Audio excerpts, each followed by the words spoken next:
Hello dear friends, कैसे हो आप लोग। आई होप कि आप लोग स्वस्थ और मस्त होंगे। आज मैं आप लोगों के लिए केबीएस के टायर फर्स्ट के महत्वपूर्ण क्वेश्चन लेके आई हूँ, जो कि जनरल अवेयरनेस के हैं। और आज ये जो हमारी क्लास है 5वीं क्लास है। अगर अभी तक आप लोगों ने उन 4 क्लास को न कंप्लीट किया हो तो उनको भी कंप्लीट कर लीजिए जाके, क्योंकि हर एक क्वेश्चन आपके एग्जाम पॉइंट ऑफ व्यू से बहुत ज़्यादा इंपॉर्टेंट है। तो चलिए, हम लोगों ने जहाँ तक कल क्वेश्चन का डिस्कशन कर लिया था, अब हम लोग उसके आगे बढ़ते हैं और आप लोग हर एक क्वेश्चन को बेहतर तरीके से समझने का प्रयास करिएगा।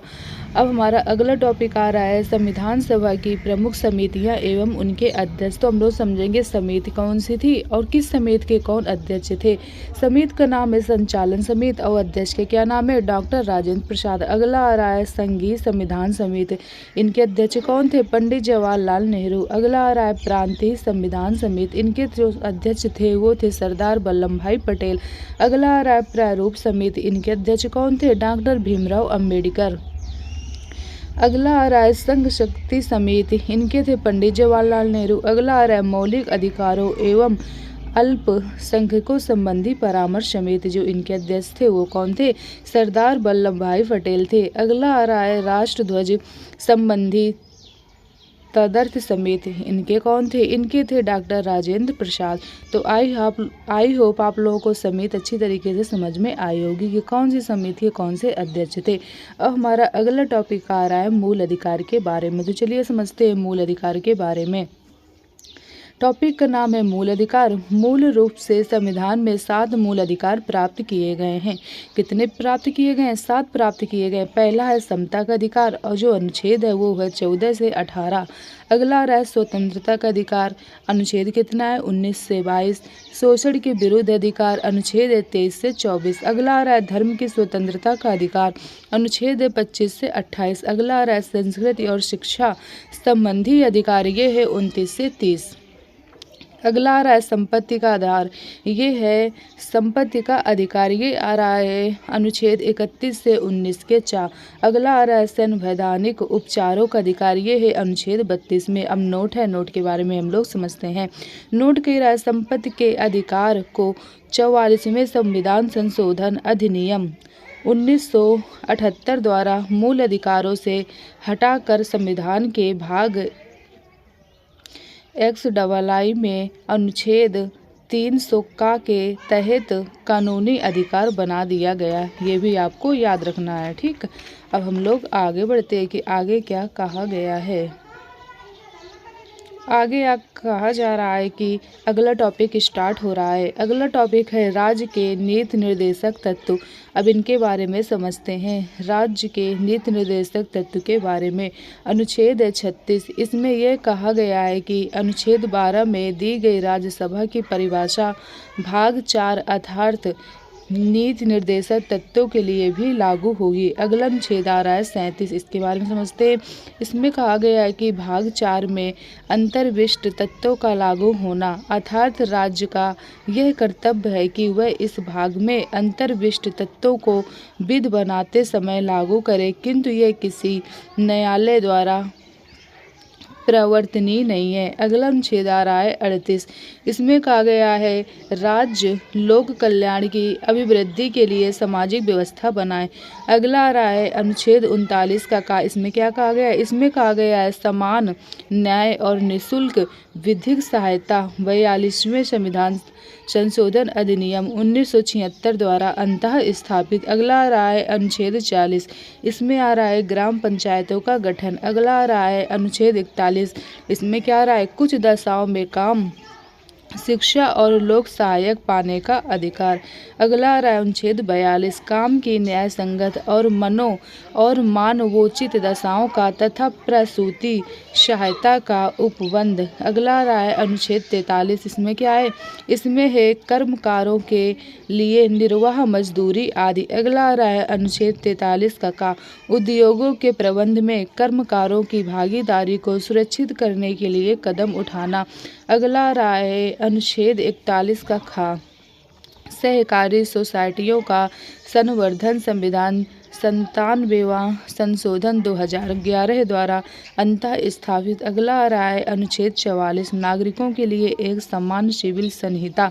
अगला आ रहा है अनुच्छेद 45 प्रारंभिक बाल्यावस्था देख रेख तथा 6 वर्ष से कम आयु के बालकों के लिए निःशुल्क और अनिवार्य शिक्षा का उपबंध 86वें संविधान संशोधन अधिनियम 2002 द्वारा प्रतिस्थापित। अगला आ रहा है अनुच्छेद 46। इसमें क्या कहा गया है? इसमें कहा गया है अनुसूचित जातियों, अनुसूचित जनजातियों और अन्य दुर्बल वर्गों के शिक्षा और अर्थ संबंधी हितों की अभिवृद्धि। अगला रहा है अनुच्छेद 47 पोषाहार स्तर और जीवन स्तर को ऊंचा करने तथा लोक स्वास्थ्य का सुधार करने का राज्य का कर्तव्य। अगला रहा है अनुच्छेद 48। इसमें कहा गया है कृषि और पशुपालन का संगठन।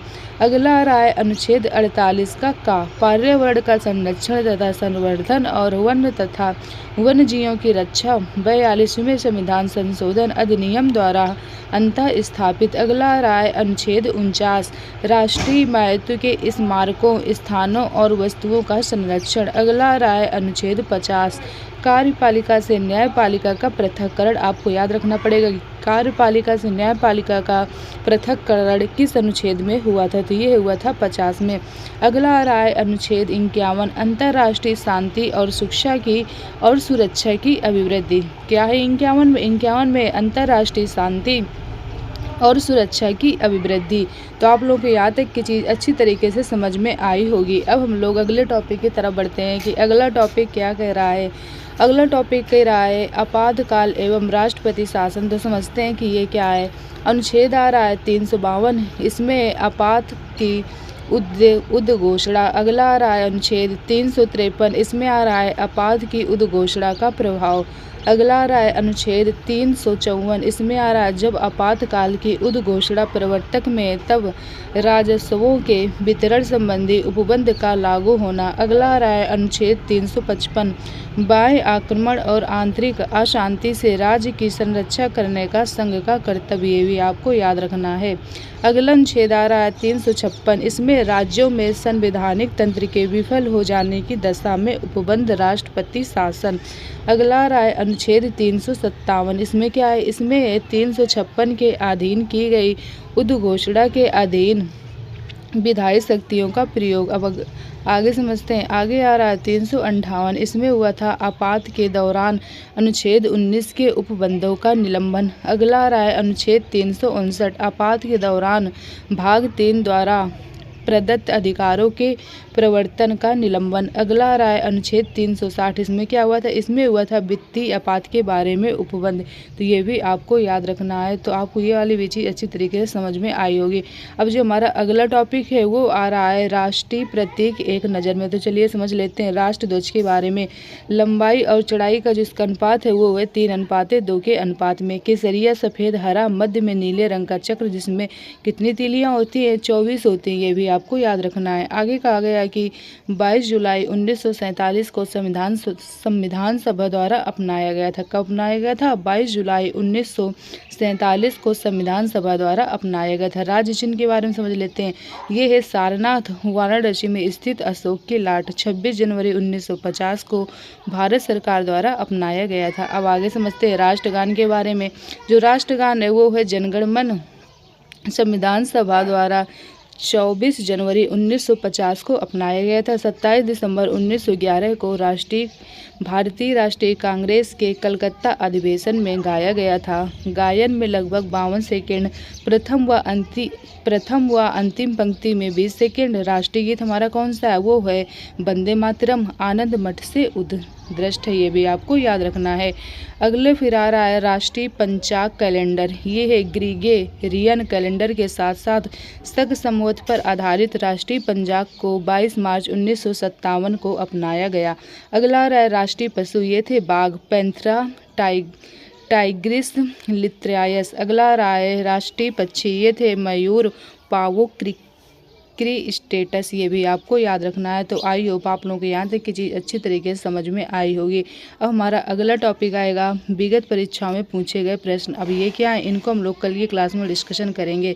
तो आई होप आप लोगों को यहाँ तक की चीज़ अच्छी तरीके से समझ में आई होगी और आपने हर एक चीज़ को अच्छे तरीके से समझने का भी प्रयास किया होगा।